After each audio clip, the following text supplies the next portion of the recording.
Okay, thank you so much and good morning. Welcome to our session for today. Today we're going to talk about data and data structures. In this course, this is a time series analysis and applied regression. We will be dealing with mostly financial data and economic data. So it's important for us to know how R treats data. Okay, so it's important, as I said here, to have a very strong understanding of the basic data types and data structures and how to operate on them. Everything that we work within R, whether it's a it's a, uh, it's a file that we import or a file that we create here, or a data that we create via R itself, everything is considered as an object. And as of now, you'll see that your environment window is empty because we haven't loaded any object here in R. Okay, in case you want to have this kind of an appearance of a layout, in case you missed out on that. Okay, so we can change the appearance of our pane by going to Tools, Global Options. Okay, Tools, the tab Tools, and then Global Options. And then here you can see the appearance tab here. So you can, I'm using the Cobalt editor. It's light blue, and this is the format of that. And let me just increase the font size for you to better see the maybe 16. Like, it's up to you really, class, to set the appearance of your windows, of your window panes. Can you see the window pane, class? Is it clear? Yes, sir. Okay.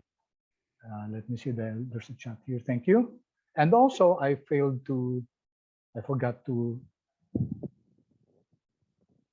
tell you how to change the arrangement. Global options again, pane layout. Okay. So what I prefer, this is just my personal preference. You can of course choose another setup. For me, I want the console here because when I type in the source pane, I can immediately see on my right the result, okay, the output, as against putting it here below.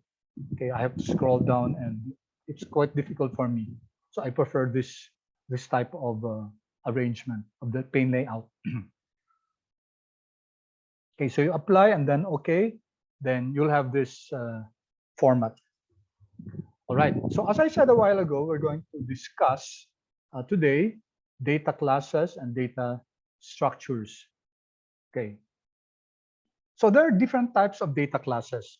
So what we're going to do now is, if my previous students would have noticed that I did not put the code here. Okay, I didn't put the code. Before I would put the code so that we can just discuss. But now I realize that it's better for you to write the code yourself. Okay, so let's discuss about data classes. What are the different types of data that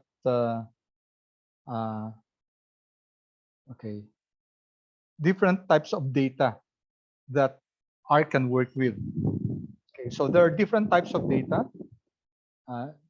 It can be numeric, it can be character, or it can be a date type. Okay, so what we're going to do now is we're going to put here a code chunk. So what does a code chunk look like? As discussed last time, it's backticks and then brackets, curly brackets, and then R, small r, and then you end it with backticks again. Okay, so this is a code chunk. And we don't want to spend so much time writing that because there's a shortcut for that. It's Control-Alt-I. Okay, so that's a shortcut. Control plus Alt plus I, Control plus Alt plus I. For Mac, I think it's Command Alt I. Could you kindly check, please, Mac users?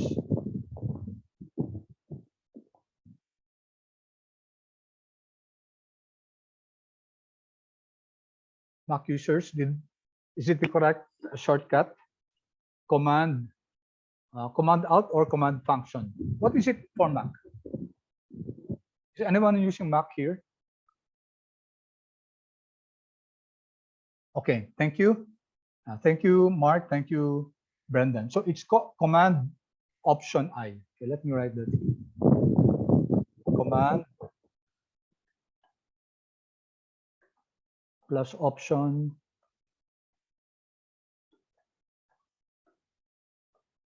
plus I. Okay, so that's the shortcut for generating a keyboard.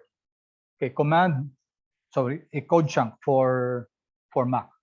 All right, so we're going to talk about data classes first. Okay, so what are the different types of data classes? You have in R, you have first numeric data classes. Oops. So when you write something in the code chunk, and then when you want it to be just a comment, for example, this one. Okay. By the way, at the onset, it's good to have the practice of giving an index name to your code chunk. So let's put here data classes. Small letter data classes. Okay. That way we can. This is like an index to this code chunk. That way, when we have a huge file already, and then if we want to see a particular code chunk, it will not be difficult because you don't have to scroll down. You just have to look at this, for example, here. Okay, here you can find the outline and the code chunk. Here you have chunk 1, chunk 2, which means that this file that I shared with you has two chunks. Okay, the first chunk is the setup, which is this one. Here it has a name, setup, and then the second one is this one, data classes. If you see here, chunk 2, that's data classes. Okay, so that's good practice, especially if you're going to deal with quite a huge file. All right. So when we talk of data classes, it can be numeric. So for example, 35.86. Okay. So 35.86, it's a type of data called numeric. Okay. In other programs, we call a number that can have a decimal place as a float. Okay. So other programs call this a float. Okay. In R, you can still call it a float or numeric data. Now, how about this? This type of data, okay, if we see there L, it indicates that this is an integer. Okay, and you know what an integer is, right? Correct? Integer, it's a counting number, so it does not accommodate, it cannot include decimal places. Okay? And another data that can be stored in R is what we call a character. Character data. So a character data in R consists of, it can be alphanumeric, it can consist of number and letters. Okay. However, it's designated with the quotes, single or double quotes. Let's say R Studio. Okay, so this one is considered a character, okay, because it's written in quotes, or it can be a number 3, 4, 5. Okay, this will be also considered as a character. Okay, So if a number is enclosed in quotations, then that will not be considered as an integer or numeric, but rather it will be considered as a character. Okay. Another data type is a logical data type. So what's a logical data type? Or others, this can be called as Boolean. Okay, a logical data type. Okay, I saw a chat. Yes, thank you, Ivan. Yeah, thank you for that answer. It's true or false. Okay, so how do we write true or false in R? Okay, is this the correct way to write true or false? Okay, since it's text, no, this is the wrong way to write true or false as logical. You don't include the quotes. Okay, so this is a special character in R, and you notice the color change. Okay, it's true, or let me write here false. What if we use small letter? Will it be considered as false? So is this considered as logical? No, it's not. Sir. Yes, thank you. It's not considered as logical. Okay, notice it does not have. Actually, if I put here quotes, okay, you notice that it's the same now as RStudio. Okay, if I don't put quotes, I stand corrected a while ago. I said that characters should be put in quotes, not necessarily. If they're only numbers, okay, numbers, if they're put in quotes, will not be considered as either numeric or integer, but they will be considered as character. So this one, the false word here, is not considered as logical. It's not considered as Boolean. Okay. However, if we put F here, capital F, then that one is considered as logical. Okay, so it can be the whole word true or false, or it can just be F. So let me illustrate that. If I just make this T, you notice that it's the color indicates here that this is considered as a logical character. Okay, so let me just write the whole word true, or just F, or just the first letter. Okay, now R can also read or accommodate complex numbers. I'm not sure if you encountered this in your algebra. Okay, ano ba yung complex number? Anyone? Can you please share? Unmute yourself if you know what a complex number is. Hello, sir. Yes. Complex numbers po are composed of two parts po. One with real number and one with imaginary parts. Okay. Thank you, Evan. That's correct. No? A complex number consists of both an imaginary component and a real component. So, for example, we have 56.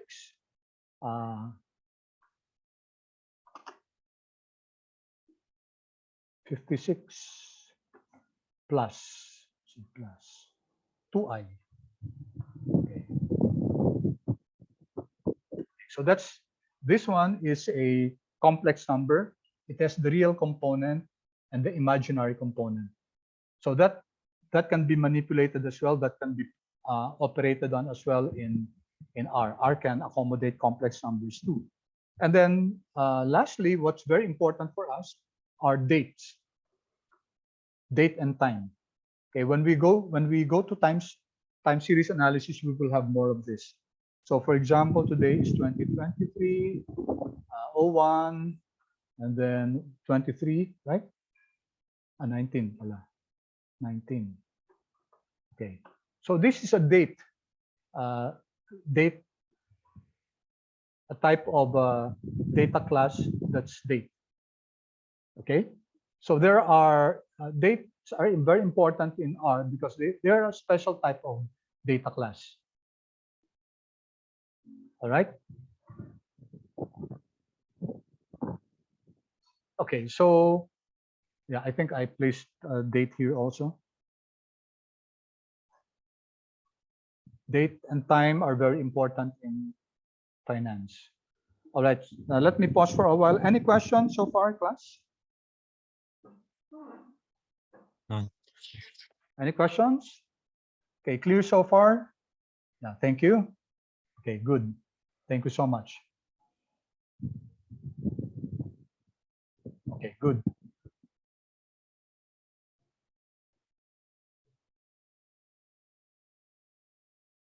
Okay, so I mentioned a while ago that in R, data is considered as an object.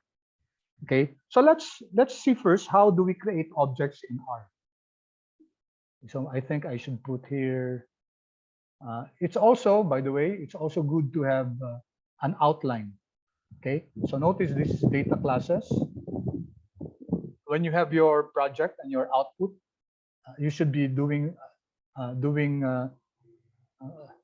rendering it in such a way that there's a logical outline for that. Okay, so for example, this is another number. One hashtag means that's the main heading. If I put two hashtags, let's say creating, put here, create objects in R. Okay, and then let's insert a code chunk, Control Alt I or Command Option I. Okay, and let's discuss how do we create objects in R. All right. So there are different ways in order to create objects in R. Okay, suppose you have let's say the number 100, and let's give that 100 a name, a variable name. Let's call it, let's say C, no? C equal to 100. Okay. All right. So here we're saying that the object C is equal to 100. If we run this, control enter or run this, okay, what do you notice? You notice now that in the environment window, this appears. Okay, so we have this object now C, and that indicates that that R now recognizes that we have this variable or object called C, and that it okay, wait, here it's equal to 100. So that if I type here, for example, in the console, C times square root of 1,200, for example, just writing an expression, C times the square root of 1,200. If I press Control Enter, it will give us an answer. Okay, 3464.102. Now, why is that? Because C already recognizes this object C. R recognizes the object C. Why? Because we have created this object C and it's equal to 100. So it's able to easily perform this C times square root of 1,200. Now, as a practice, it's not good to use equal sign, okay? Because equal sign can also be used as an operator in a function. Okay, so I'll postpone my discussion of functions later on, but suffice it to say that it's better to use this as an operator, as an assignment operator. You call this this symbol is called an assignment operator. So in other words, we're assigning C the value of 100. Okay, so also there's a shortcut to write that, because it's quite long to write less than. You still have to do control and then minus. Shift and then minus. Okay, but the faster way to do this is Alt minus. Okay, could you kindly try that? How about in Mac users? Is it the same? Is it also Alt minus? Kindly confirm, please, by unmuting yourself or chatting. So this one. So in this class, we're going to use this assignment operator to give name to generate an object. Here, the object is C, and the value of C is 100. For Mac, is it the same? Is it Alt minus? Okay, confirm, please, Mac users.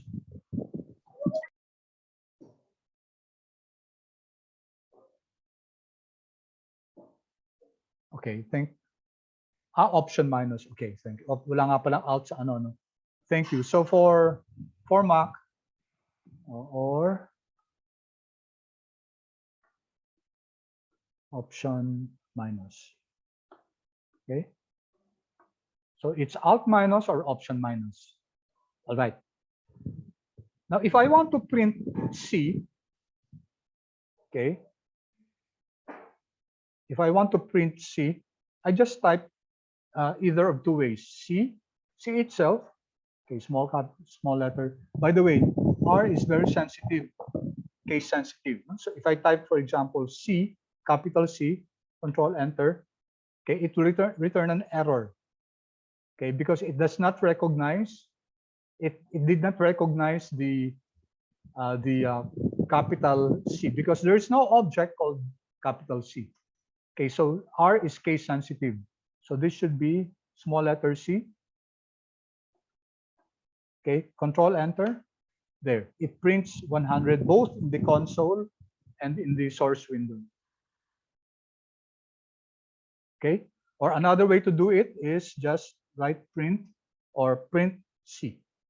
That's another way to, let me close this, print C. Okay, or still, the fastest way to do this is C, alt minus, and then 100, and then put it in parentheses, open and close parentheses. When you do this for a certain expression here, okay, this means that R will automatically print whatever that object is. So let's try this, control enter. Okay, there, it automatically printed the 100. No need to write C again or print C. Okay, are you following, class? Yes, sir. Okay, thank you. Thank you for the feedback. All right, so let's create another object. Okay, you can create. This is only one element, right? 100, but you can create several elements. So, for example, let's do letter D, alt minus, and then if I want to create a set of numbers, let's say 1.23, 3.14, 2.57, and then 4, okay, and then 5. All right, so we have here 1, 2, 3, 4, 5 numbers. So if I want to create this 5 numbers and assign it to letter D, then we do this, no? And then let me just put this in parentheses so that this one, C, this one is a concatenator. It means concatenate, to put together. Okay, the concatenate function, concatenate, or can be combined. So notice also, class, that the hashtag, the pound symbol is treated as a comment, and it will not be processed by R. Okay, so let's run this. Control enter. Okay, and you notice it printed this. Okay, so far, class?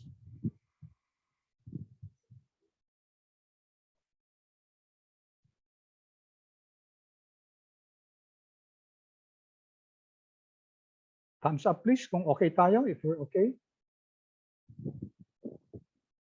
Any questions about this, class? None so far, sir. Thank you. All right, good. Yeah, thank you. I appreciate, guys, all of you giving your comments. Okay, so far, konti pa lang mga nagko-comment, but I hope as we go along, everyone will participate, even just by answering my questions. Okay. So of course, we can also assign objects. Let's call it object. Okay, object. Okay, and then it can be a group of letters, A, B, C, D, for example, E. All right, and then I can print this And we see that, oops, wait, see, okay, so what's wrong here, class? What's wrong here? A not found. No space. Okay, thank you, Pinying. Let's put a space. Let's see if it will print. Okay, still, no? Still, it does not print. Okay, it's not defined. Okay, not in quotes, correct. Because I want this to be character. Okay, so if it's to be character, okay, as I said a while ago, which okay, I think I corrected myself, and I'm correcting myself again now. Sorry. So if it's character, it has to be in quotes. All right, this one. So kindly put quotes there. Okay, there. So let's see, let's print this. We now have this. Okay, this is actually called the vector, which we're going to discuss later on. This is a vector of characters A, B, C, D, E. All right. Yeah. Thank you, Mark. Okay, so tama si Mark. No, Mark said that no quotation. Yeah, also Jonas, thank you. I'd like to acknowledge your comments. Evan, not defined. Okay, thank you. All right, so since these are characters, it has to be placed in quotations.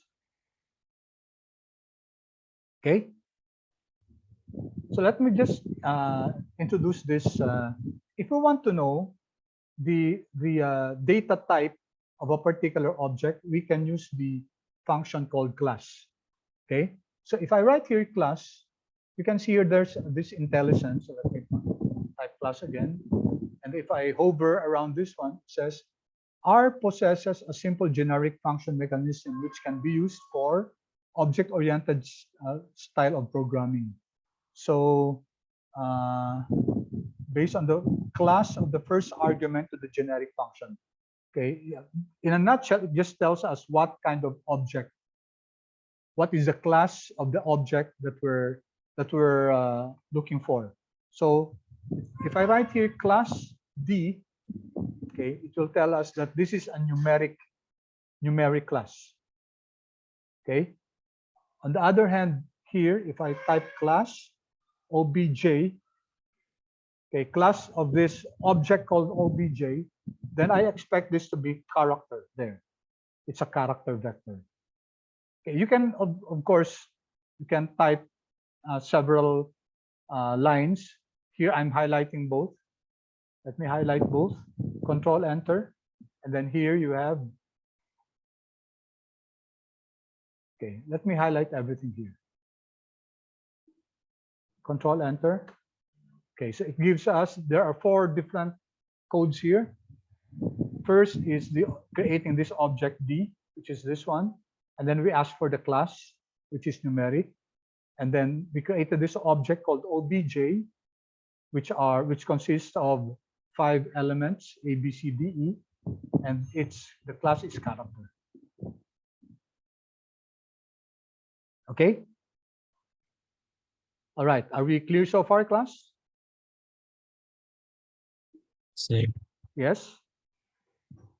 Yes, sir. Thank you. All right.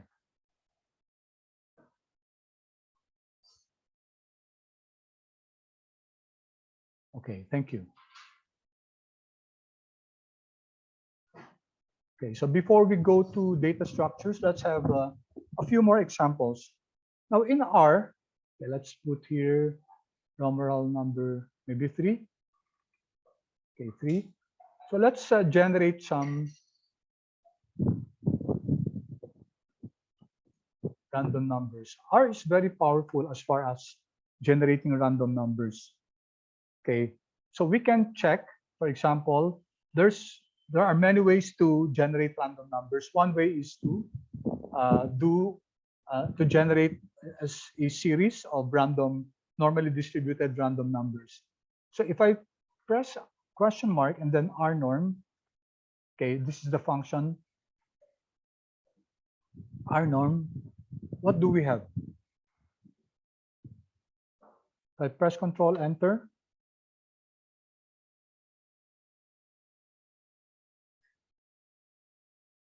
Okay, here.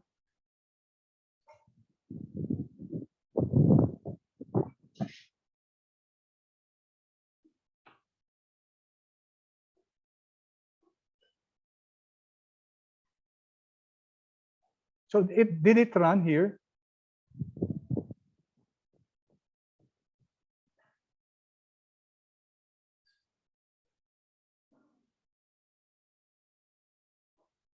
Okay, nag-error siya, no? Why? Why class?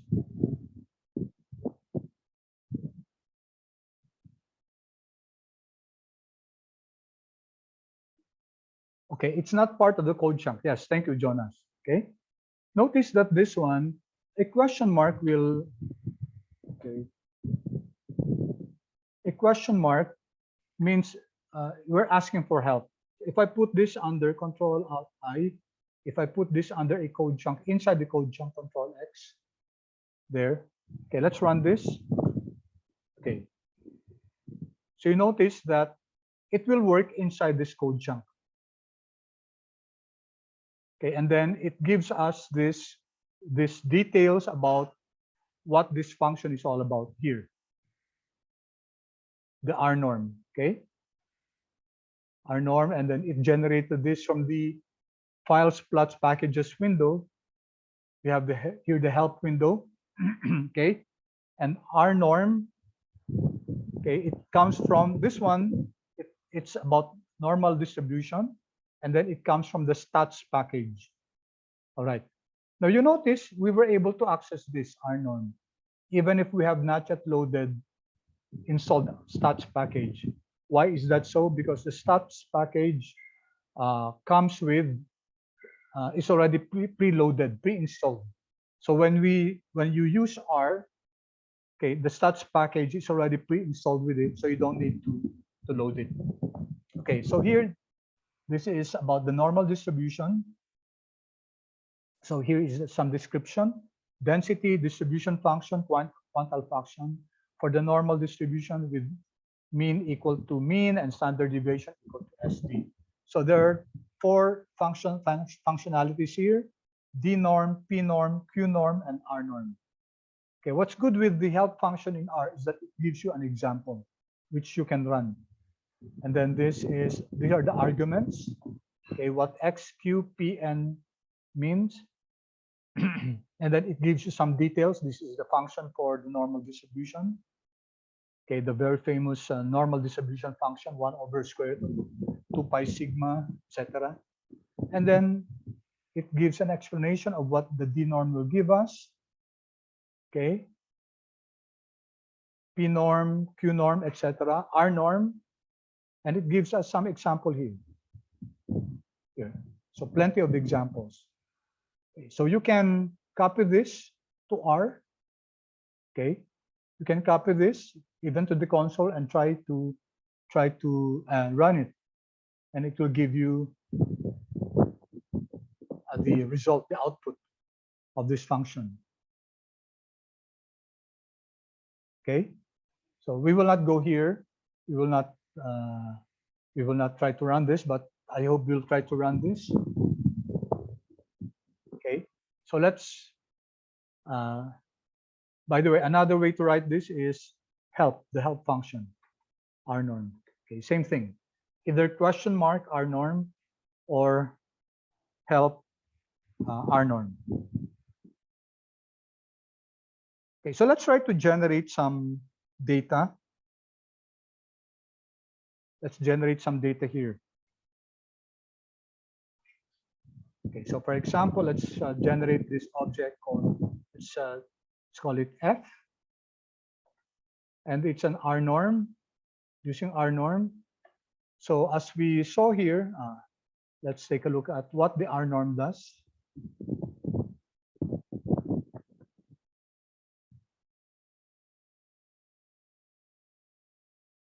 So where's R norm here? Okay, for R norm, see random number generator for how to select the algorithm. Okay, so it's referring us to another reference, but let's not go there. Let's just try to see what the syntax is. So you have R norm N mean and standard deviation. Mean is equal to 0 and standard deviation is equal to 1. That's for a normal distribution. So it means that if we don't write the mean and the standard deviation, then that will be the default. Okay, that will be the default. So what's n? N is the number of observations. Okay, so if I want to generate, let's say 100 observations, okay, of mean is equal to 0 and SD is equal to 1.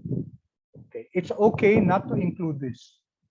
If it's 0 and 1, which is the mean and standard deviation for a normal distribution, it's okay not to not to include this. But if because it will assume that the mean is 0 and the standard deviation is 1. But if you have a specific mean, for example, 2.5 and standard deviation of maybe 0.75, then you should write it. But if it's just a standard normal distribution, so you can use this, or you can just leave that. Okay. Our norm 100 will generate 100 numbers of, let's just make it 10, okay, so that we can manage it easily. Our norm 10, okay, control enter. Okay, let's print it. Let me put this in parentheses. Okay, so you can see here that R gave me a set of 10 numbers. Okay, set of 10 numbers. Now my question is, did we get the same? Did we get the same numbers? Kindly chat, please, if we got the same numbers.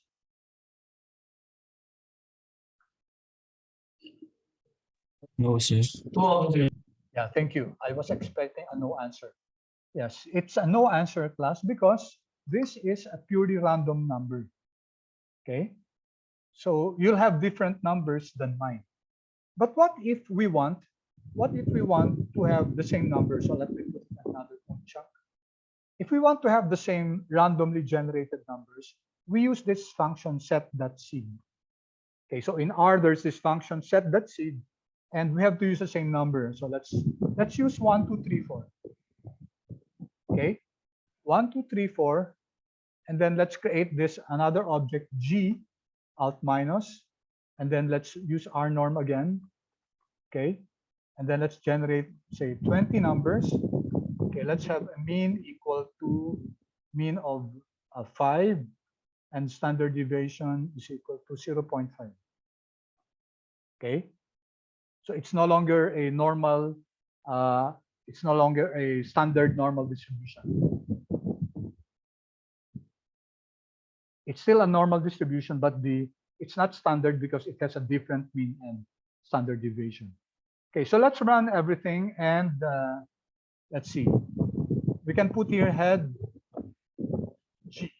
Let's insert head G. So what does head G indicate? Head G will give us the first 6 observations of our object. Okay, so let's run this. Let's run this code chunk. All right. So let's compare, class.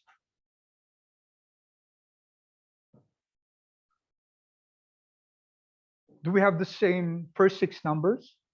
Did you get 4.719, 4.88, 5.77, etc.?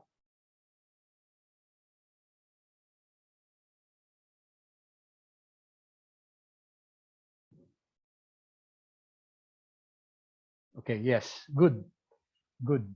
All right, so that's how we generate a set of random numbers. Okay, using our number. There are others. We're going to discuss others in the future. So let's create another example. Control Alt I. Okay, so let's generate this object called run.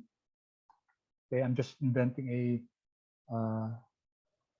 But before we do that, let's also create set.seed so that we have the same values. Set.seed, it's a 100. Okay, let's create another normally distributed set of numbers. And let's create 1,000. Okay. Let's have a mean of 50 and standard deviation equal to 2.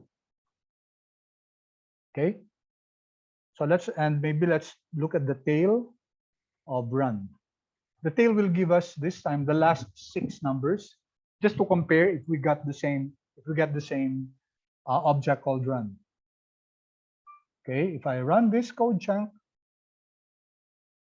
all right, so we now have this run here. Okay. All right, are you getting the same values? 47.88, 48.63.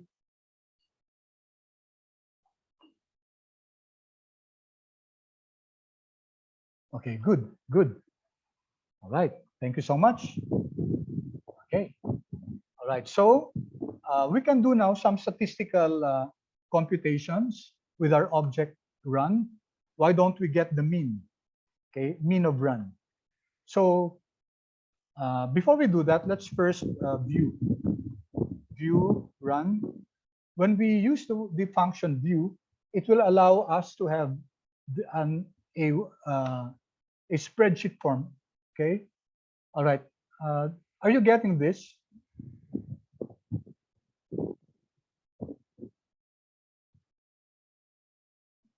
All right. How many among you got a different one? Got a spreadsheet with a list of 100?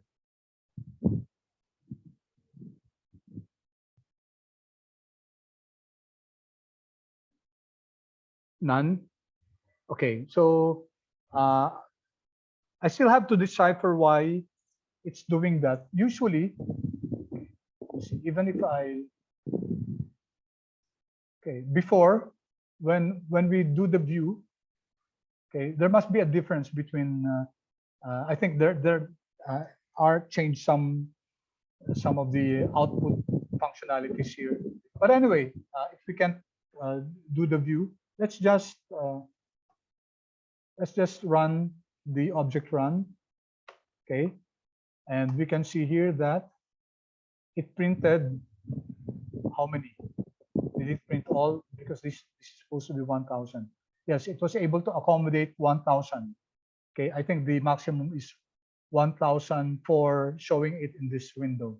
So 997 here means this is the 997 observation, 998, 999, and this is 1,000. Okay, so let's compare. Do you get the same values as I did? We should have, because we set that seed for the random number generator. It should be 48,99562, 50.26, etc. So kindly chat, please, yes, if we have the same values. Okay, good, good. Okay, same, good. All right, so that's good. Now we know, class, how to generate the same set of random numbers. We use the set.seed function. Okay, we also learned how to generate numbers randomly, normally distributed numbers, which we're going to see if it's really normally distributed. All right, so let's get the mean, the average of that object run. Okay, so mean of run, it's 50.03. Okay, 033. So very easily we can compute for some statistical values. Okay, so that's 50.03. Okay, I'm sure you got it also. We can compute for the median. Let's do some statistical computations here. Median. Let's run this both. So it's 50.03 and 50 point. Okay. Sorry.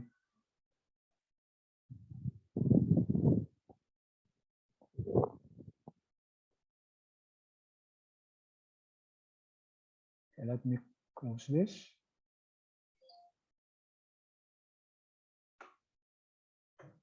Okay, because I included the backlinks. I should not include the backlinks here. All right.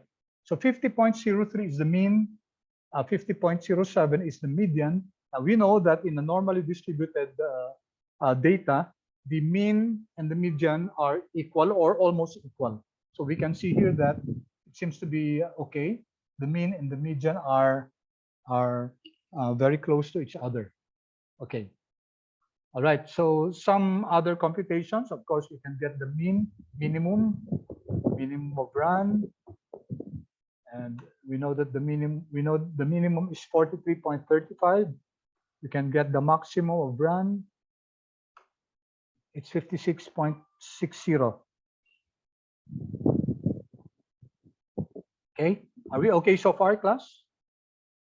Am I going too fast, or is the pace just fine? Okay, good. Thank you. Yeah, thank you. Please, if you have any questions, don't hesitate to interrupt me. Okay, this is not a sprint. Our lessons are not the sprints, they are marathons. So we're here for the long haul for 3 months. We'll be together. So please don't hesitate to ask questions if you feel I'm going too fast or you were not able to get a particular point that I was making. All right. So of course we can do sum. We can sum this. So all the statistical processes that you can think of, we can do here. So the sum is 50,033. And then let's see if, okay, by the way, we said that the mean should be equal to 50, right? When we generated this. And then when we check this, the mean, we got 50.03. So that's practically very close to 50. We're not getting the exact value, but it's very close to 50.03. Okay, had we generated, let's say, a bigger number, okay, let's see, let me use this. Okay, let me run this class. So that's this is 1 million. Okay, so let me, if you want to follow along, let me run this too. Set that seed and 1 million, so we have the same values. Okay, run. So the run object, it's a large numeric. Okay.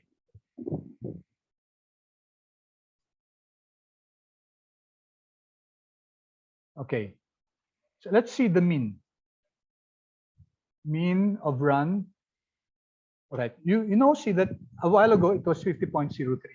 Now because we have a larger data, it's really now closer to the mean of 50.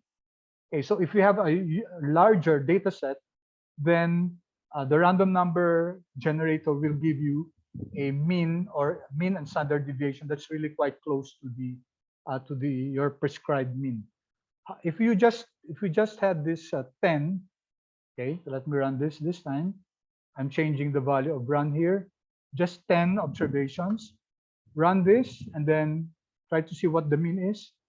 Okay, so you notice that it's the mean of the random number that we generated with 1,000 observations. The mean is closer to that of this object with only 10 observations. Okay, let me pause for a while. Allow you to let that sink in.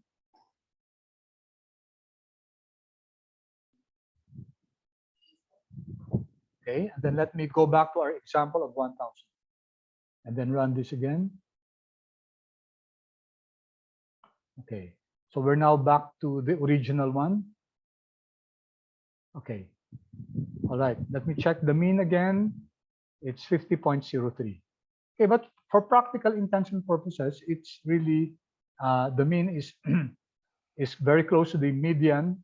Okay, so it has the characteristics of a normal distribution. Okay, let's see other proof that this is indeed quite close to a normal distribution.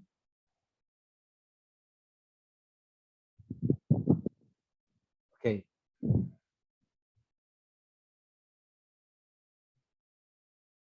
So let's see what other computations can we do? Yeah, how about standard deviation? Let's see the standard deviation of run. Okay, it's 2.06. We set the standard deviation to be equal to 2. Okay, so it's quite close. Right?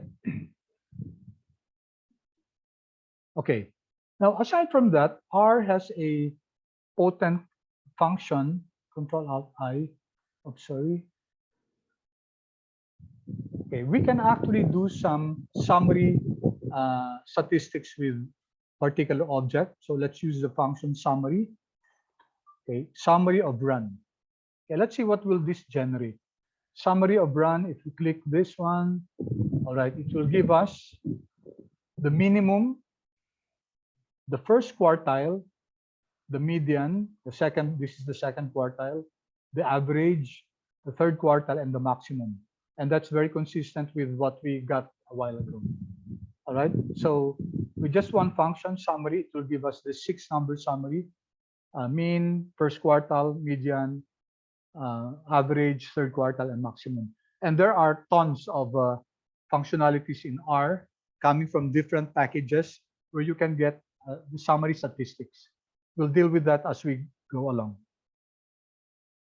Okay, and maybe it will be good for us to, let's do this. Okay, what's HIST? If you take a look at the IntelliSense here, the generic function HIST computes a histogram of the given data set values. Okay, so one way to test whether our data is normally distributed is to plot it using the histogram, and that's very easy with R. Okay, histogram. Let's run this. Control Enter. All right.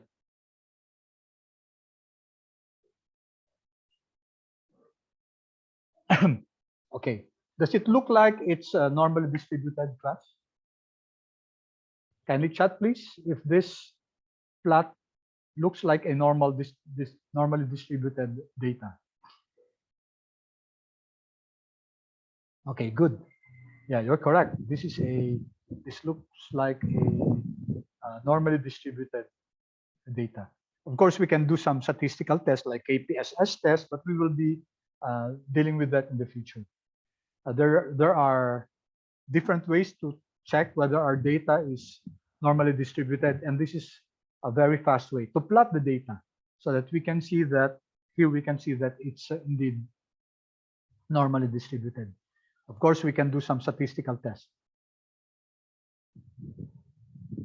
Okay. All right, are we good so far, class?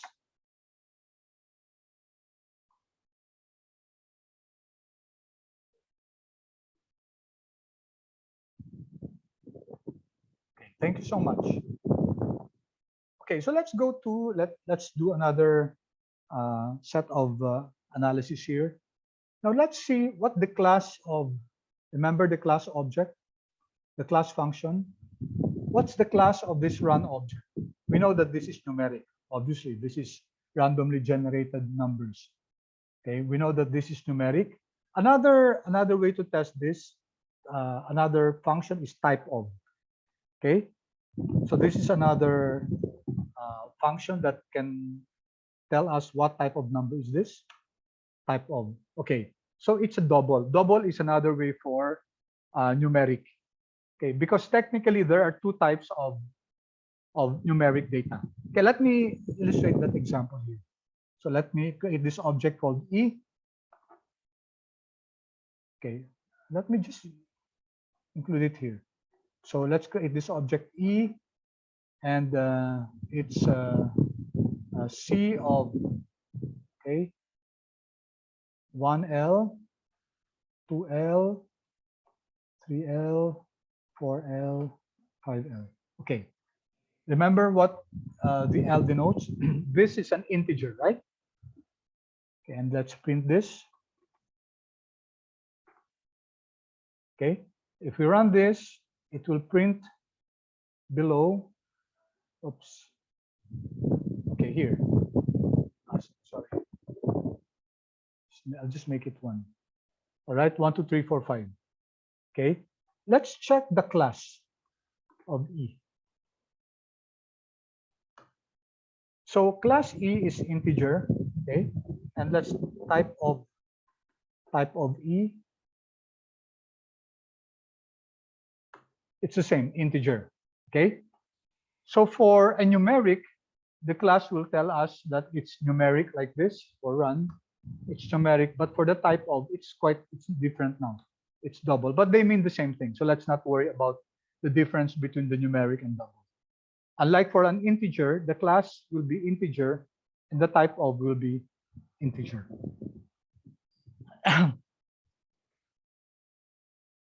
Okay, are we okay so far, class?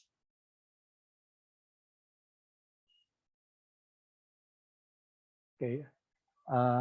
Please bear with me if whenever I would ask questions like this, are we okay? Because I just want to know if you're able to follow. I don't want to keep on discussing here when all of you are getting lost already because I'm not able to explain now. So this is very important for us. Again, we're not rushing here, but we want to really learn.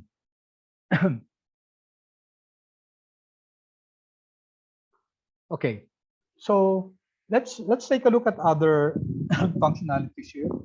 Type of, we can also take a look at the length. Okay, okay, pwede nandito, no? Length of E. Actually, we can also do this, length of run. So here I'm writing two functions actually. Okay, two functions here, both length, but length for E and the length for run. If we run this, just on that line, Control Enter. Okay, so the length for E is 5. The length for run is 1000. It means how many observations do we have for object E and how many observations do we have for object run. So 5 for E, okay, and 1000 for run. Okay, let's look at the mode. What is the mode for run? Okay, so there's another classifier called mode. Aside from the class, aside from the type, let me do this also. Okay, let me interchange them. E and run. Okay. So notice that as far as the mode is concerned, both are numeric. Okay, this is what I was saying a while ago. An integer is also numeric. Okay, however, it can be subclassified into an integer. Okay, any number can be treated as numeric, whether it's integer or whether it's a float with a decimal. Okay, in terms of mode, okay, which is a higher classification, they're both numeric, but in terms of class or type of, they now differ. Okay, for an integer, the class becomes. Okay, let's do this. Let me just put together here class of E and class of run. Okay, so we can see here the distinction already. In terms of class, E is an integer while run is numeric. But in terms of mode, they're the same.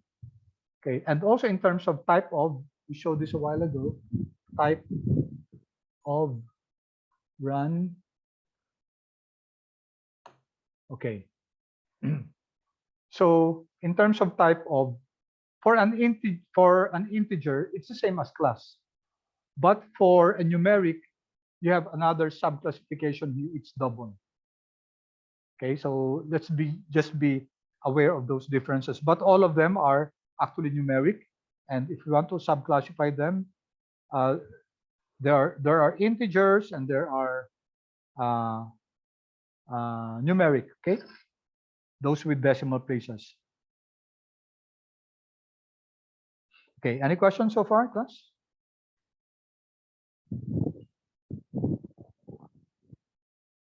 All right. Okay, so let me put it here. Let me just introduce another one here. Now, a while ago, we used the summary, right? Summary of run. It will give us the 6-number summary.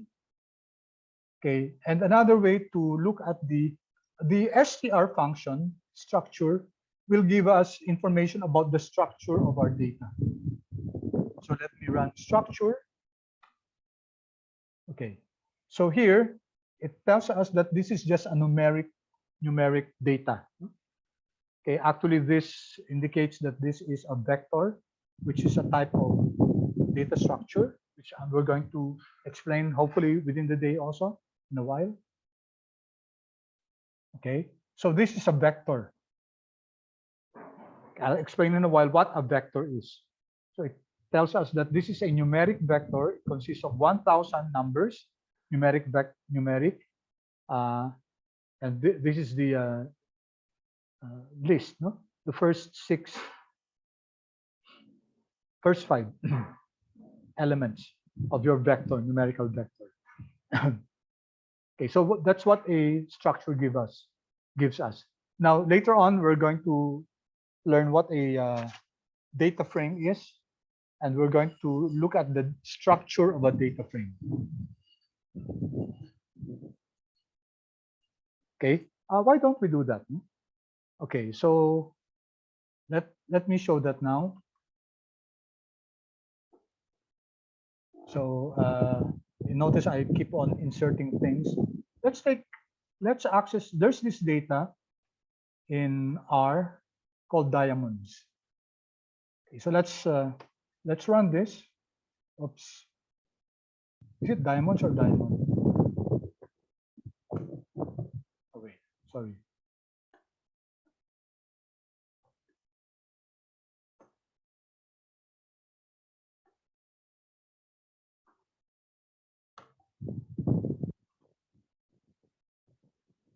Diamonds.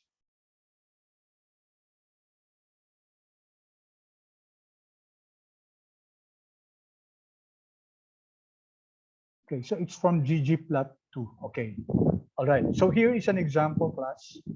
I want to use the data diamonds. Okay, however, the diamonds data come from a package. So I'm now introducing the use of a package called ggplot2. Okay, how did I know that? Okay, notice here, when I first started with the question mark diamonds, it told me that there was no documentation for diamonds. So I used here, they recommended 2 question marks. Okay, especially the 2 question marks is used when you're dealing with a package. So double question marks, and then it gave us this information that the diamonds data set comes from ggplot2. Okay, so it's a data set containing the prices of other activities of almost 54,000 diamonds. So this has 54,000 observations. Okay, so it's what we call a data frame. Okay, and then there are 10 variables. Okay, so I'm just giving an example class. I'm just going ahead of myself. Okay, all right, so let's do that. So how do we install ggplot2? We will be needing this package. ggplot2 is a very powerful data visualization package. So one way is to go here, packages, and then kindly list, let's type here in the find ggplot2. Could you please write ggplot2 here and see if you are able to see in your packages ggplot2? Please chat yes or no, please. Go to packages, the tab here, packages, and then right here in the find ggplot2. No. Okay, some of you no, some of you yes. Okay, no and yes. Okay, so that means if you have no here, you haven't installed ggplot2. So how do you install that? The way to install that is in the code chunk, you write install. Okay, so here install, then it will automatically give us options. So I don't have to type that packages, I just have to use tab here, there, and then quotation, single or double, ggplot2. All right, and then you run that. So kindly run that. I don't need to run that because it's already installed in my machine. So once you run that class, it will appear here also in your console, and then the last line should be this greater than sign. It means that it has already been installed. So once the package is installed, kindly chat yes, please. If the package is already installed, kindly chat yes.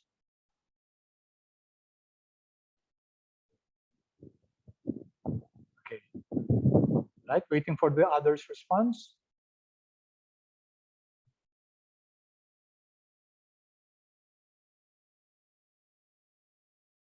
Okay, thank you. I hope everybody has installed it. So how do we make use of this? Once you install a particular package, you don't have to install it again unless you're updating it. Okay, so ggplot2 has been installed. Now let's check if it's already here. Go back to packages and then write ggplot2 again.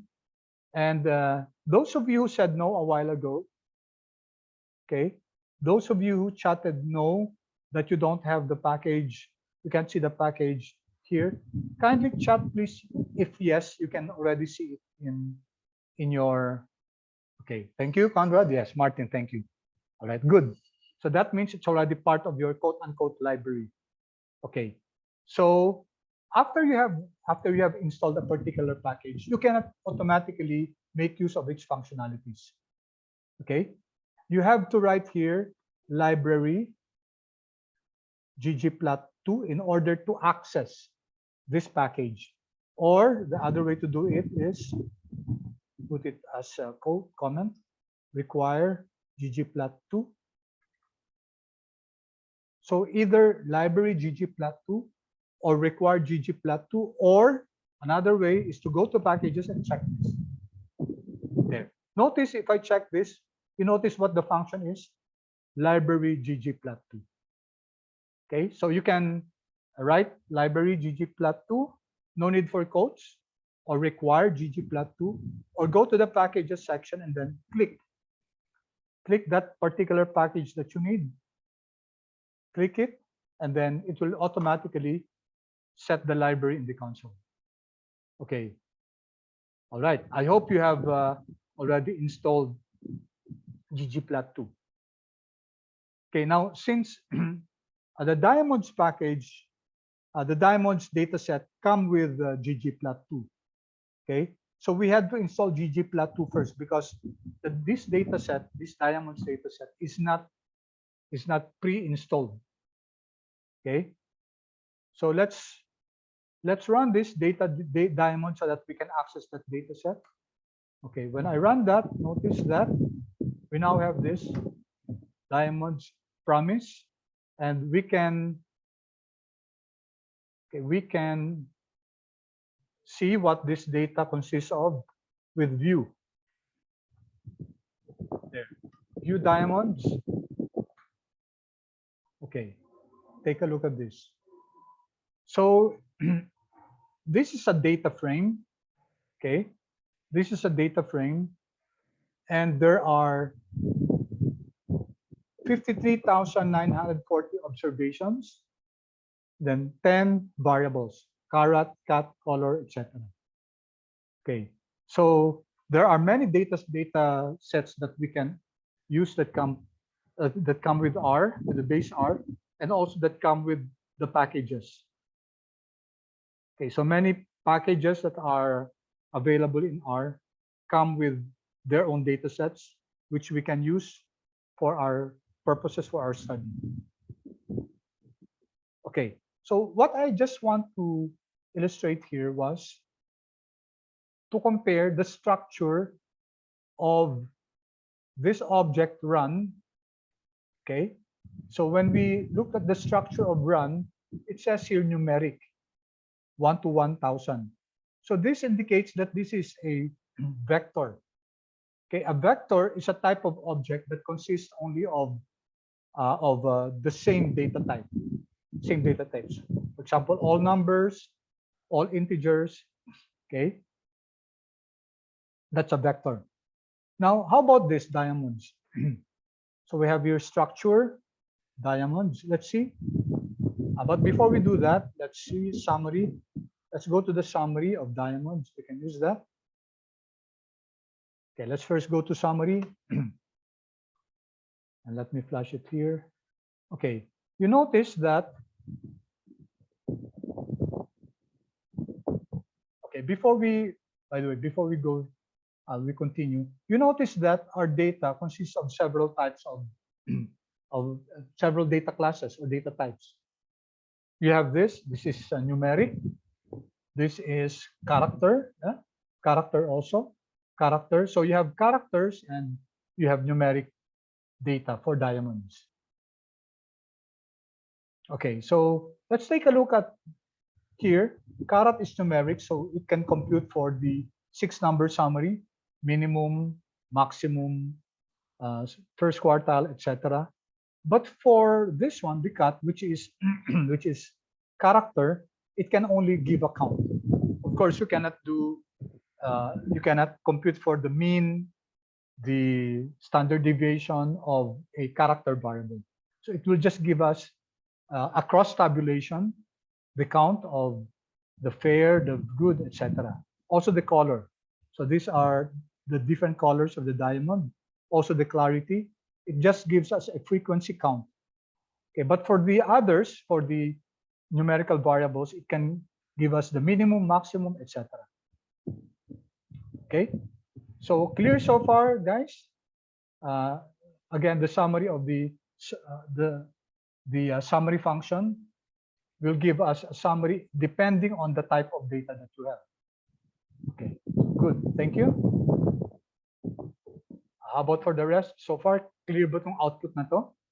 Now, why is it that the clarity variable does not have the minimum, maximum, etc.? It does not have that because this is a character variable. Okay, and you cannot compute for the minimum, maximum for the 6-number summary of a character variable. All right. Okay, then how about the structure? Let's take a look at this. Control Enter. Okay. Now you see a difference between the structure function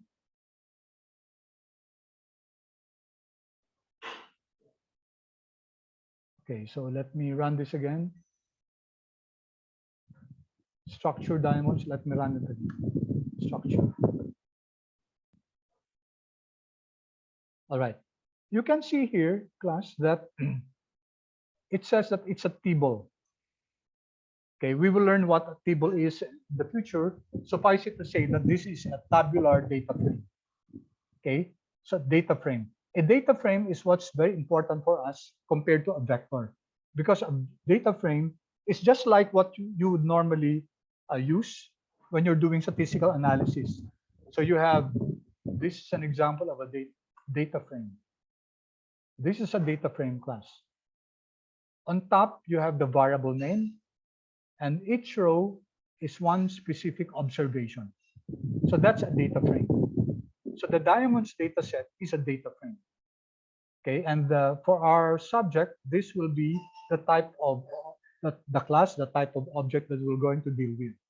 So here, just be aware of this table. It's a specific type of data frame. Okay, there are 53,940 rows and 10 observations. So it's an S3 type of object. Okay, we'll learn about this in greater detail in the future. All right. So you have here $carat. What does it mean? So this means that diamonds, then $carat, specifically refers to the diamonds data set and the carat variable here. So diamonds, $carat. Okay, we will need that when we would like to study, for example, diamonds and in particular carat. So let me once again just show that quickly while we're here, because I think these dollar signs are very instructive. Okay, so let me go here. Okay, let me just type here. Let's see mean. Okay, and I want to get the mean of the carat variable. Now we know that the carat variable is a numeric variable, right? Carat. So we can get the average of that.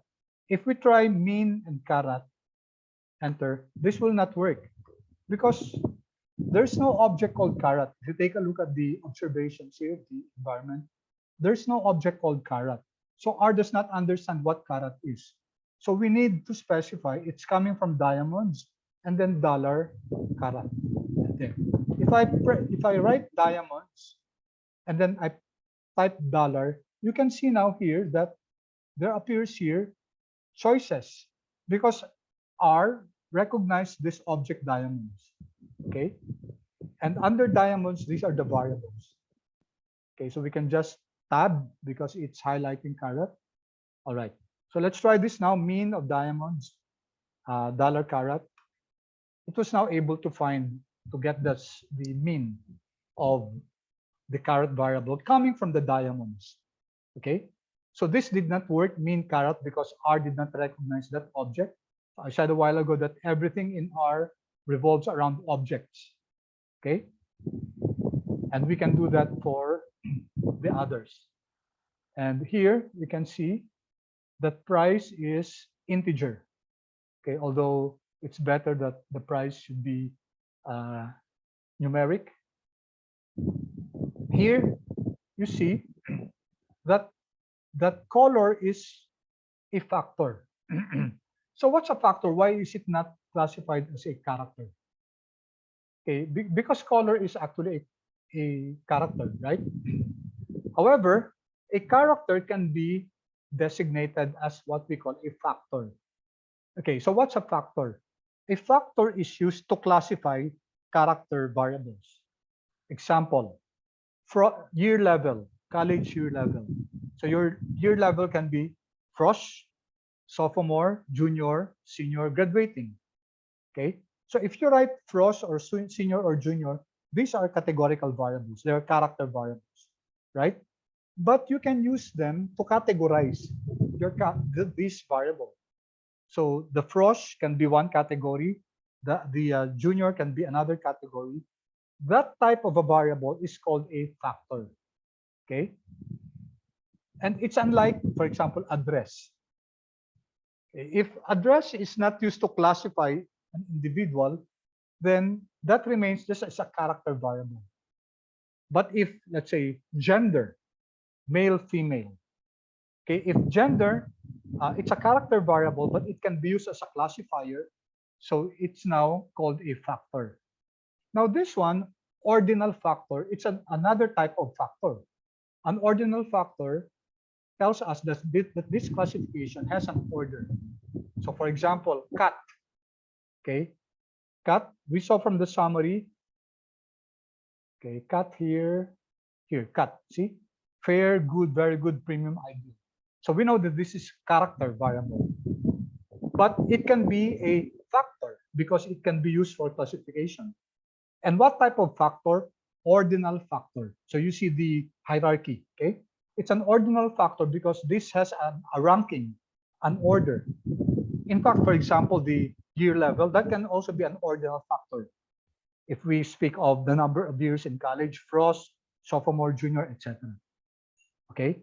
Unlike, for example, gender, male or female, it's a character variable. It's also a factor, but it's not an ordinal factor unless you are putting a ranking to male or female. Okay? All right, let me pause for a while. It's almost time. Questions so far, class? Chat, None please. so far, sir. Okay, thank you. Any clarifications? All right, very good. Okay, one last question before we go. It's already time. How was our first formal session today? Okay lang ba? Clear ba tayo? Could you just give your comment below so that I know? Okay, thank you. Thank you. Okay lang ba yung pace, etc.? Yeah, thank you. I can follow. Very informative. Very good. Yes. Okay. And we're just starting. This is really, other students would tell me this is one of their most exciting subjects. It's difficult, but it's really value for the time they spent learning R is really valuable. Yeah, Jonas, thank you. Refreshers are Jonas was my student in FINTSAR. Okay, so with that, class, let me stop recording now.